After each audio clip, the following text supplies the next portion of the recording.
যুক্তরাষ্ট্রের ওয়াশিংটনে ইসরায়েলি দূতাবাসের ২ কর্মীকে গুলি করে হত্যা করা হয়েছে। স্থানীয় সময় বুধবার রাতে এই হামলা হয় বলে আজ বৃহস্পতিবার প্রতিবেদনে জানিয়েছে সংবাদমাধ্যম বিবিসি। প্রতিবেদন বলছে, মার্কিন homeland security secretary Kristi Noem জানিয়েছেন, ওয়াশিংটন ডিসির একটি ইহুদি জাদুঘরের বাইরে ২ ইসরায়েলি দূতাবাস কর্মী নিহত হয়েছেন। সূত্র সিবিএসকে জানিয়েছে, ক্যাপিটাল ইহুদি জাদুঘরের একটি অনুষ্ঠান থেকে বেরিয়ে আসার সময় হত্যার শিকার হন ওই ২ ব্যক্তি। নিহতদের মধ্যে একজন পুরুষ এবং একজন নারী আছেন। ঘটনাটি টার্গেট করে করা হয়েছে বলে মনে করা হচ্ছে।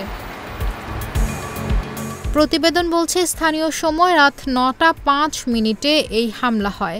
ওই এলাকায় অসংখ্য পর্যটন স্থান, জাদুঘর এবং সরকারি ভবন রয়েছে, যার মধ্যে এফবিআই এর ওয়াশিংটন ফিল্ড অফিসও রয়েছে। বিবিসি লিখেছে, গুলি চালানোর সময় ইসরায়েলি দূতাবাসের একাধিক কর্মচারী একটি জাদুঘরের অনুষ্ঠানে ছিলেন।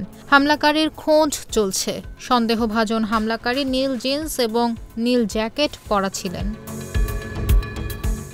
জাতিসংঘে ইসরায়েলের রাষ্ট্রদূত এই ঘটনাটিকে ইহুদি বিরোধী সন্ত্রাসবাদের জঘন্য কাজ বলে অভিহিত করেছেন।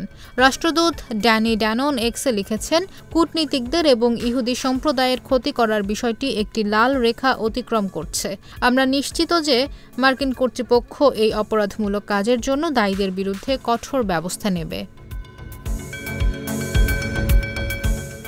এ ঘটনার পর পুলিশ ব্যাপক প্রতিক্রিয়া দেখিয়েছে। শহরের বেশ কয়েকটি প্রধান রাস্তা বন্ধ করে দেওয়া হয়েছে। স্থানীয় সংবাদ মাধ্যম জানিয়েছে, নিহতদের একজন পুরুষ এবং একজন নারী হিসেবে শনাক্ত করা হয়েছে, তবে তাদের নাম প্রকাশ করা হয়নি।